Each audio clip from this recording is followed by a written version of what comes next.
जरूरत नहीं है। तो चलिए स्टार्ट करते हैं मेजरमेंट। आज का पार्ट मेरा क्या है, क्या है?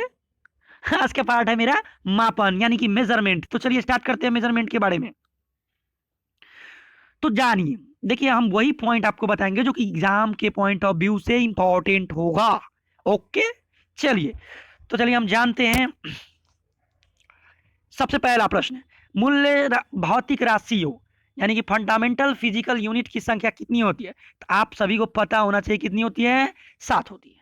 ठीक, जैसे मूल मात्रा के मूल भौतिक राशि कौन, लंबाई, समय, ताप, द्रव्यमान, विद्युत धारा, ज्योति तीव्रता, पदार्थ, ये सब मूल मात्रा के जो इंपॉर्टेंट है। ठीक है, मूल मात्रा की संख्या कितनी होती है, 7, जिसमें से ज्योति तीव्रता का ऐसा ही मात्रक कितना क्या होता है, लुईमेन या स्टेरेडियन बोलते हैं, ध्यान रखिएगा। लुईमेन पर स्टेरेडियन या लुईमेन भी बोल सकते हैं। ज्योति तीव्रता का क्या होता है, लुईमेन। क्या होता है, लुईमेन, याद रहेगा। चलिए, ये क्वेश्चन बहुत बार एग्जाम में पूछा है क्योंकि थोड़ा सा डिफिकल्ट है, इसलिए पूछता है। अब लंबाई या समय ताप का तो नहीं ना पूछेगा, द्रव्यमान का नहीं ना पूछेगा, इसलिए ज्योति तीव्रता का पूछता है। चलिए आगे देखते हैं, प्रकाश वर्ष यानी कि लाइट ईयर कितना के बराबर होता है? तो 9.46 गुने 10⁻12 किलोमीटर। अगर मीटर में होगा तो 10⁻15 मीटर हो जाएगा। कोई दिक्कत नहीं है ना। चलिए आगे, वायुमंडल में ओजोन परत जो होता है, ओजोन लेयर की मोटाई मापने के लिए किसका प्रयोग किया जाता है? तो डॉप्सन का। किसका? डॉप्सन। एकदम बेजोड़ क्वेश्चन है, आप रट ही जाइए इसको, ठीक है ना, डॉप्सन, ठीक है ना। नेक्स्ट क्वेश्चन है, वायुमंडलीय दाब मापने वाला यंत्र को क्या कहते हैं? यानी कि किस चीज से मापा जाता है? तो बार से मापा जाता है। क्लियर है। शक्ति का ऐसा ही मात्रक वाट, कार्य का ऐसा ही मात्रक जूल, एमकेएस प्रणाली में त्वरण का ऐसा ही मात्रक क्या होता है? तो मीटर पर सेकेंड होता है। त्वरण का मीटर पर सेकेंड होता है। आप इस चीज को नोट रखिए। ओके, क्लियर है जी। अब देखिए, जो जो सातों यूनिट जो मूल मात्रक का राशि था, सातों के बारे में जानते हैं। लंबाई का मीटर एम से डिनोट करते हैं, द्रव्यमान का किलोग्राम केजी से डिनोट करते हैं, समय का सेकेंड होता है एस से डिनोट करते हैं, विद्युत धारा एम्पियर होता है इसके एस से सूचित करते हैं, ताप केल्विन के से सूचित करते हैं, पदार्थ की मोल मोल मोल से सूचित करते हैं। नेक्स्ट उसके बाद ज्योति तीव्रता उसका कैंडेला बोलते हैं, सीडी से डिनोट करते हैं। तो ये सारी बातें को आपको याद करना पड़ेगा, रटना ही पड़ेगा, ऐसा कोई इलाज नहीं है, रटिए। ओके, चलिए, 1 किलोग्राम प्रति सेंटीमीटर स्क्वायर दाब किसके समतुल्य होता है? तो 1.0 बार के बराबर, यानी कि एक बार जो होता है 1 kg प्रति सेंटीमीटर स्क्वायर के बराबर होता है। 1 पिको ग्राम जो होता है 10⁻⁻12 में होता है। पास्कल दाब का पास्कल होता है। बल न्यूटन का मात्रक होता है, न्यूटन इसका मात्रक होता है। आवेग न्यूटन सेकेंड होता है। तो इस चीज को याद नहीं कीजिएगा, याद कर जाइए इसको, ठीक है ना। चलिए आगे देखते हैं, पारसेक दूरी मापने की सबसे बड़ी इकाई है, इसको नोट कर लीजिए। पारसेक दूरी मापने वाली सबसे बड़ी इकाई है, इस बात को नोट रखिएगा। और एक पारसेक जो होता है 3.26 प्रकाश वर्ष के बराबर होता है। इस डब्बा को तो घोर के पी जाइए, ठीक है। चलिए हम सब आगे देखते हैं। चलिए आगे देखते क्या है, एंगस्ट्रम द्वारा मापा जाता है, किस चीज से मापा जाता है? एंगस्ट्रम जो है, ध्यान से समझिएगा, एंगस्ट्रम जो है द्वारा मापा जाता है तरंग दैर्घ्य। तो तरंग दैर्घ्य को मापने के लिए किस चीज का प्रयोग करते हैं? एंगस्ट्रम का। नेक्स्ट है, एक अश्व शक्ति हॉर्स पावर कितने वाट के बराबर है? 746 वाट के बराबर है। रट जाइए ना इसको। एक माइक्रोन किसके बराबर है? तो 10⁻⁻6। माइक्रोन जो है 10⁻⁻6 मीटर होगा। सेंटीमीटर में 10⁻⁻4 सेंटीमीटर होगा। ठीक है, अगर मिलीमीटर में क्या 10⁻⁻3 होगा। तो देखिए, 3 बात आपको समझ में आ रहा है। मिलेगा कोई किताब में? कहीं मिलेगा? खोज ना लीजिए, जाइए जाइए खोज लीजिए। जितना अच्छा से इसमें लिखा हुआ है हम दे रहे हैं, कहीं नहीं मिलेगा, आप लिखवा ना लीजिए कहीं पर। नेक्स्ट क्वेश्चन है आगे सामने, डब्बा देखिए, डब्बा बहुत इंपॉर्टेंट है। चालक की वैद्युत प्रतिरोधकता, इलेक्ट्रिक रेजिस्टेंस की मात्रक को क्या कहते हैं? क्या होता है? ओम मीटर होता है। इसको ओम ऐसे ऐसे देखिए, ऐसे होता है ओम अब मीटर। क्लियर। तो ओम मीटर है प्रतिरोधकता, ध्यान रखिए, प्रतिरोध का अलग है, ओम होता है, प्रतिरोध का ओम होता है, लेकिन प्रतिरोधकता का क्या होता है? ओम मीटर। रेडियन स्टेरेडियन किस प्रकार का मात्रक है? तो पूरक मात्रक है, ठीक है ना। सप्लीमेंट्री यूनिट के नाम से भी जाना जाता है। क्यूसेक, क्यूसेक में क्या मापा जाता है? तो जल का बहाव मापा जाता है। इसको याद रखिएगा, ये नया क्वेश्चन है, ठीक है ना। जल का बहाव मापने मापन का अर्थ कौन है? तो क्यूसेक है। ये नया क्वेश्चन है, ये बीपीएससी में आ सकता है, ये चांसेस है, ठीक है ना। दूरी की वस्तु यानी कि दूर की वस्तु को देखने के लिए बाइनोक्यूलर दूरबीन का प्रयोग किया जाता है, याद रखिएगा। अरे थोड़ा सा बगल में देखने के लिए तो दूरबीन का यूज कीजिएगा, लेकिन थोड़ा और ज्यादा दूर देखने के लिए, ठीक है ना, लगभग 500 से 1 किलोमीटर दूर देखने के लिए, तब क्या कीजिएगा? 500 मीटर से 100 मीटर यानी कि 1000 मीटर यानी कि 1 किलोमीटर तक देखने के लिए तब बाइनोक्यूलर दूरबीन का यूज करते हैं, ठीक है ना। इस चीज को ध्यान रखिएगा, है ना नया क्वेश्चन। इससे अच्छा क्या मिलेगा? दुग्ध उत्पादन में वसा की मात्रा मापने वाले यंत्र को क्या कहते हैं? ध्यान रखिएगा, दूध उत्पादन के वसा को मापने वाले यंत्र को, वसा के मापने वाले यंत्र को बताइए। तो ब्यूटी, ध्यान रखिए, ब्यूटीरोमीटर, क्या कहते हैं? ब्यूटीरोमीटर के नाम से जानते हैं ना नया क्वेश्चन, बोलिए है कि नहीं? हाँ चलिए, प्रकाश की तीव्रता मापने के लिए किस उपकरण का प्रयोग किया जाता है? तो lux meter, lux meter, lux, lux साबुन का यूज करते हैं ना, ध्यान रखिएगा। लक्स मीटर प्रकाश की तीव्रता। अब प्रकाश का वेग कितना होता है? तो 3 × 10 के पावर 8 मीटर पर सेकेंड स्क्वायर, ध्यान रखिएगा, ठीक है। यानी कि लगभग 8 लाख किलोमीटर होता है, स्पीड के माध्यम से वो निकलता है, ध्यान रखिएगा। लेकिन इसकी तीव्रता जो है लक्सीमीटर के मापा जाता है, ध्यान रखिएगा। समतल कोण, प्लेन एंगल, घन कोण किस प्रकार की राशि है? तो पूरक यानी कि सप्लीमेंट्री एंगल। समतल और स्टेरेडियन आपको पता है, घन वाला और समतल दोनों पूरक राशि होता है। हृदय की ध्वनि सुनने के लिए किस यंत्र का प्रयोग किया जाता है? तो स्टेथोस्कोप, स्टेथोस्कोप, ध्यान रखिएगा। दिल की धड़कन जिसको आला हम कहते हैं, उसको क्या बोलते हैं? स्टेथोस्कोप के भी नाम से जानते हैं। ये पॉइंट कुछ ध्यान रखिएगा, ठीक है ना। अदिश राशि है, इधर सदिश राशि। तो देखिए, दूरी, चाल, द्रव्यमान, आयतन, समय, कार्य, अदिश राशि। क्वेश्चन आता है बल, विस्थापन, वेग, संवेग, त्वरण, कोणीय वेग, ये सब सदिश राशि। एगो ट्रिक बताए, ध्यान रखिएगा। जिसमें वो आ जाए, क्या आ जाए? वो, जिसमें वो आ जाए वो सदिश राशि। कैसे? देखिए, बल में भी वो है, विस्थापन में वो है, वेग में वो है, संवेग में वो है, त्वरण में वो है, कोणीय वेग में वो है, तो सदिश होगा कि ना। अदिश में देखिए, दूरी में वो है, नहीं है। चाल में, द्रव्यमान में, आयतन में, समय में, कार्य में, नहीं है ना। तो सदिश और अदिश का ट्रिक समझ में आया? आज के बाद कभी गलती होगा? अगर नहीं होगा, अगर अच्छा लगा तो कमेंट में लिखिए सर खतरनाक, गजब ट्रिक। लेकिन एक बाद में याद रखिएगा, अपवाद में विद्युत धारा को याद रखिएगा, इसमें वह होते हुए भी यह अदिश राशि है, ठीक है। कोई दिक्कत? घनत्व को और विद्युत धारा को याद रखिए, घनत्व भी अदिश राशि और विद्युत धारा भी अदिश राशि।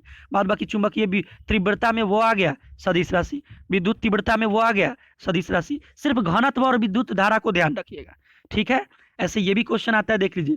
1 एंगस्ट्रम जो होता है 10 के पावर -10 मीटर होता है, याद रखिए। एक खगोलीय जो होता है उसका मात्रा का इकाई 1.496 × 10 के पावर 1.496 × 10 के पावर 11 मीटर होता है, इस तरीके से याद रखिएगा, ठीक है। डाप्सन, डाप्सन होता है 10 माइक्रोन, ये जरूरी नहीं है, ये जरूरी है, बीपीएससी में पूछ चुका है। एक बैरल बराबर 159 लीटर जो होता है 159 लीटर होता है, ठीक है, याद रखिएगा। एक नैनो, नैनो से 9, 9 से 9, याद रखिएगा। तो 1 नैनोमीटर बराबर होता है 10 के पावर -9 मीटर। टेरोमीटर 10 के पावर 12, फैदो 6 फीट के बराबर एक फैदो होता है। तो ये आप याद रख सकते हैं, ठीक है। आगे देखिए, सबसे छोटा पॉइंट में क्या लिखा हुआ है, यहाँ पे देखिए क्या लिखा हुआ है कि पृथ्वी के गुरुत्व एवं चंद्रमा के गुरुत्वाकर्षण के कारण चंद्रमा एक निश्चित अक्ष में पृथ्वी की परिक्रमा करता है। इस बात को ध्यान रखिए, ये एक प्रकार का फैक्ट है। चलिए, कुछ फॉर्मूलाज है जो कि आपको याद रखना होगा, ठीक है, याद रखना ही होगा, इसका कोई सॉल्यूशन नहीं। आप कहिएगा इसका भी ट्रिक बता दीजिए सर, तो कुछ होता है जिंदगी में, खाली ट्रिक ही जानिएगा, याद करिएगा ना तो 10 मिनट लगेगा, याद कीजिए, रट के बोल बोल कर याद रखिएगा, बोल बोल कर पढ़िएगा तो हमेशा के लिए याद रहेगा। हम आपके लिए इतना बोल रहे हैं ना, तो हमको याद है ना, याद होता है, जो गलती है भूलते हैं वो भी याद करते हैं, याद होता है, क्यों नहीं होगा, ठीक है ना। तो ध्यान रखिएगा। चलिए मात्रक है इधर, ऐसा ही मात्रक है, ध्यान रखिएगा, भौतिक राशि है। क्षेत्रफल का याद रखने की जरूरत नहीं है, आयतन भी याद रखने की जरूरत नहीं है, ठीक है। जो याद रखने का है वो हम बताएंगे, ठीक है ना। तो देखिए क्या रख सकते हैं याद, तो त्वरण का याद रखिएगा, त्वरण का मीटर पर सेकेंड स्क्वायर होता है। बल का याद रखिएगा कि न्यूटन होता है, ठीक है ना। गतिज ऊर्जा का वो जूल होता है, स्थितिज ऊर्जा का भी जूल होता है, ये याद रखिएगा। अगर कोणीय वेग, कोणीय का बात आ जाए, कोणीय विस्थापन का, तो वो रेडियन, ये याद रखिएगा। कार्य का तो पता ही है, जूल होता है, शक्ति का वाट होता है, ये भी पता है। बल आघूर्ण का याद रखिएगा, न्यूटन मीटर होता है, क्या होता है, न्यूटन मीटर। बल आघूर्ण का क्या होता है, न्यूटन मीटर होता है, इस बात को ध्यान रखिए। गुरुत्वाकर्षण स्क्वायर, इसको तो रट जाइए, न्यूटन मीटर स्क्वायर पर केजी स्क्वायर याद रखिए, न्यूटन मीटर स्क्वायर प्रति केजी स्क्वायर, इसको रट जाइए, ठीक है। तो आपको आगे चलिए, तो गुरुत्वीय विभव जरूरी नहीं है, घूर्णन त्रिज्या ये भी जरूरी नहीं है, यंग गुणांक जरूरी नहीं है, लेकिन कभी कभी देखने को मिलता है सेट में। न्यूटन पर मीटर स्क्वायर, पृष्ठना तो याद रखिए, न्यूटन पर मीटर स्क्वायर। वेग नहीं पूछेगा, श्यान्यता नियतांक ये भी नहीं आएगा, ठीक है। प्लांक नियतांक याद रखिए, ठीक है ना, प्लांक नियतांक यानी कि जूल पर सेकेंड होता है, ठीक है। वोल्टेज ये भी नहीं है। धारिता, धारिता का फैराडे, रट जाइए इसको, इसको रट जाइए, ठीक है ना। धारिता को रट जाइए। उसके बाद चालकता का भी रट जाइए, ओम मीटर, ओम पर मीटर होता है। चालकता का भी बहुत इंपॉर्टेंट है, ठीक है ना। धारा घनत्व नहीं याद कीजिए। विद्युत फ्लक्स, हाँ वेबर, विद्युत फ्लक्स वेबर याद रखिए इसको। प्रतिरोधकता बताए हैं, ओम मीटर। प्रतिरोध का होता है ओम। गुप्तिस्मा का भी जूल प्रति केजी याद रखिए। कोणीय संवेग ये छोड़ दीजिए, जड़त्वाघूर्ण ये भी छोड़ दीजिए।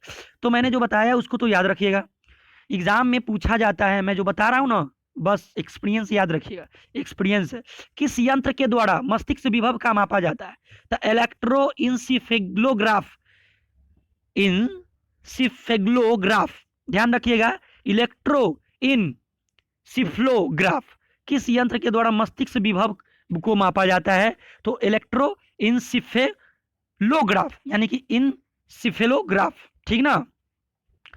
नेक्स्ट है संवेग, किसका मापा जाता है, गति का मात्रक, और किसका मात्रक। मैनोमीटर जो होता है वो गैस का दाब को मापने के लिए है, ये भी याद रखिएगा, ठीक है ना। ध्यान रखिएगा, क्वेश्चन पूछा जाता है एग्जाम में। नेक्स्ट क्वेश्चन है कोणीय विस्थापन, रेडियन, अभी बताएं। पृथ्वी और सूर्य के बीच जो मध्य दूरी होता है, उस दूरी को किस मात्रक से व्यक्त करते थे, खगोलीय मात्रक से, एक खगोलीय मात्रक, ठीक है। एक थोड़ा देख लीजिएगा, सोने की शुद्धता को मापने के लिए कैरोटोमीटर का इस्तेमाल करते हैं, यानी कैरेटोमीटर का इस्तेमाल करते हैं। और इसमें से जो है सो देखिए इंपॉर्टेंट हम बात बताएंगे, उससे ज्यादा कुछ नहीं बताएंगे, जो इंपॉर्टेंट है, ठीक है। आपको लगता है कि याद करना तो कर लीजिए, लेकिन मैं इंपॉर्टेंट बताता हूँ। अल्टीमीटर याद रखिएगा, अमीटर याद रखिएगा। अल्टीमीटर उड़ते हुए विमान की ऊंचाई, ठीक है। विद्युत धारा की तीव्रता मापने के लिए अमीटर का यूज कीजिए। ऑडियोमीटर ध्वनि की तीव्रता, ये भी याद रखिएगा। ये याद रखना नहीं है, ये भी नहीं है, ये नहीं है। हाँ बैरोमीटर, वायुमंडलीय दाब याद करिए, ठीक है, वायुमंडलीय दाब के लिए। फिर उसके बाद बोलोमीटर जरूरी नहीं है। कैलोरीमीटर उष्मा के लिए तो इजी है, वो तो आप पता ही होगा। ये भी नहीं, ये भी नहीं, ठीक है ना। पदार्थ का घनत्व, हाँ। डेसिमीटर नहीं, ये भी नहीं, ये भी नहीं। फैदोमीटर तो बहुत इंपॉर्टेंट है, समुद्र या नदी की गहराई नापने के लिए फैदोमीटर का उपयोग करते हैं, याद रखिए। उसके बाद गैल्वेनोमीटर, विद्युत धारा की प्रबलता नापने के लिए, ये भी याद रखिए। उसके बाद ये नहीं, ये नहीं। हाँ हाइड्रोमीटर, वस्तु की सापेक्ष घनत्व जो है, हाइड्रो, याद रखिएगा। हाइड्रो पूछा है बीपीएससी में भी। हाइड्रोफोन देखिएगा, हाइड्रोफोन जल के भीतर की उत्पत्ति, ये भी याद रखिए। हाइग्रोमीटर वायुमंडलीय आर्द्रता, ये तो रट जाइए, ठीक है। लैक्टोमीटर आपको याद होगा, दूध की शुद्धता, इसको जरूरत नहीं है। क्रोनोमीटर ये याद रखिएगा, सॉरी, पानी के जहाजों के सही समय लगाने के लिए पता क्रोनोमीटर का यूज करते हैं, ये याद रखिएगा। उसके बाद क्रेस्टोग्राफी ये छोड़ दीजिए। डायलेक्ट्रोमीटर ये भी छोड़ दीजिए। उसके बाद डायनोमोमीटर, देखिए डायनेमोमीटर जो है इंजन द्वारा उत्पन्न की गई शक्ति को मापने के लिए, ये भी ज्यादा पूछता नहीं है, ठीक है ना। टैकोमीटर जो है किसी वस्तु की चक्र, ये भी नहीं पूछता है कुछ। चलिए जो जो पूछता है मैंने बताया, जो इंपॉर्टेंट था उसको याद रखिए, जो काम करना है उसको हटा दीजिए, पीएचडी नहीं करना है आपको, ठीक है ना। रेफ्रिक्ट्रोमीटर ये भी नहीं जरूरी है। हाँ रेनगन या यूडोमीटर, जो वर्षा की मात्रा जो है ज्ञात करने के लिए, नहीं कि 100 सेंटीमीटर वर्षा हुआ है, तो ये रेन गेज या यूडोमीटर के माध्यम से होता है। सेक्रोमीटर ये नहीं होता है। स्क्रोग्रज महीने तारों का व्यास मापने, ये भी जरूरी नहीं है। सेक्सटेंट जो है ऊंचाई मापने का काम, ये भी नहीं है। ठीक है, स्फेरोमीटर जो है वो भी नहीं है। हाँ, ये इंपॉर्टेंट है, इसको ध्यान रखिएगा। इस फैगमो मैनोमीटर, ठीक है ना, ये ध्यान रखिएगा, दाब को मापने के लिए, यानी कि बीपी मान लीजिए, हाँ बीपी। फिर थियोडोलाइट, ये भी नहीं है। थर्मोपोलाइट, ये भी नहीं है, याद नहीं कीजिएगा। वेंचुरी मीटर, ये भी नहीं है। लाउड स्पीकर, हाँ, ये लाउड स्पीकर के लिए ध्वनि की तीव्रता को बढ़ाने का यंत्र है, लाउड स्पीकर। मैक मीटर, ये भी याद रखिए, ध्वनि के वेग के अनुपात। ठीक है, मैग्नोमीटर, ये चुंबकीय क्षेत्र, मैग्नेट से याद रहेगा मैग्नो, ठीक है ना, मैग्नेटोमीटर। ठीक है, नेक्स्ट आपके सामने है माइक्रोमीटर, ये याद रखिए, कोई छोटा से छोटा चीज होता है ना, उसको उसकी लंबाई मापने के लिए किया जाता है। ओडोमीटर जो जानते हैं, वाहन के आगे जो लगा होता है, जिसमें हम सब स्पीड देखते हैं, किलोमीटर देखते हैं, वही ओडोमीटर होता है। ठीक है, ओम मीटर जो होता है विद्युत प्रतिरोध, ये भी याद रखिए। ठीक है ना, उसके बाद फोनोपोली रडार, हाँ रडार ध्यान रखिएगा। रडार जो है दूर स्थित वस्तुओं की स्थिति का पता चलता है। रेडियोमीटर विकिरण मापने, ये जो नहीं। सिस्मोग्राफ, ये जरूरी है भूकंप के लिए, भूकंप के लिए सिस्मोग्राफ भी जरूरी है। ठीक ना, उसके बाद आपको मैं बता दूं, स्पीडोमीटर, ये तो गति वाहन मापन, नहीं छोड़ दी। विस्फोटोमीटर, ये भी नहीं है। वेव मीटर, ये भी नहीं है। इलेक्ट्रोनोमीटर, विभवांतर मापने के लिए, यानी कि विभवांतर मापने के लिए इलेक्ट्रोनोमीटर, ये नया है ना, हाँ ये इंपॉर्टेंट है। अब लास्ट है क्वेश्चन, सीजीएस पद्धति में क्या है? सीजीएस पद्धति में लंबाई को सेंटीमीटर, द्रव्यमान को जी, ठीक है, और समय को सेकेंड में परिवर्तित करते हैं। तो आज का वीडियो कैसा लगा आप कमेंट बॉक्स में लिखिए कि सर हाँ अच्छा लगा या नहीं लगा। ठीक है, अगर कोई त्रुटि हुआ तो वो भी कमेंट के माध्यम से बताइए, अगर नहीं समझ में आया तो मैं बताऊंगा। लेकिन हाँ भैया जी याद रखिएगा, इससे बेहतरीन वीडियो आपको कहीं मार्केट में नहीं मिलेगा, आई मीन यूट्यूब पर नहीं मिलेगा। मिलेगा बहुत सारे, मिलेगा अपना तरीका से मिलेगा, बहुत सारा एलिमेंटल मेथड से पढ़ाएंगे, यानी कि अच्छा अच्छा तरीका से बताएंगे। लेकिन बात ऐसा है ना कि फुल्ली कोई नहीं पढ़ाएगा, और इससे बेहतर आपको कहीं नहीं मिलेगा, कहीं नहीं। 20 मिनट के वीडियो में आपको क्या चाहिए? 20 मिनट पढ़िए, कंप्लीट हो गया ये टॉपिक। एक बार, दो बार, तीन बार देखते रहिए। अगर वीडियो अच्छा लगा तो पीसीएस मेकर यूट्यूब चैनल को सब्सक्राइब जरूर कीजिए और लाइक कीजिए, दोस्तों के साथ शेयर कीजिए। ठीक है ना, तो फिर मिलेंगे कल। जय हिंद,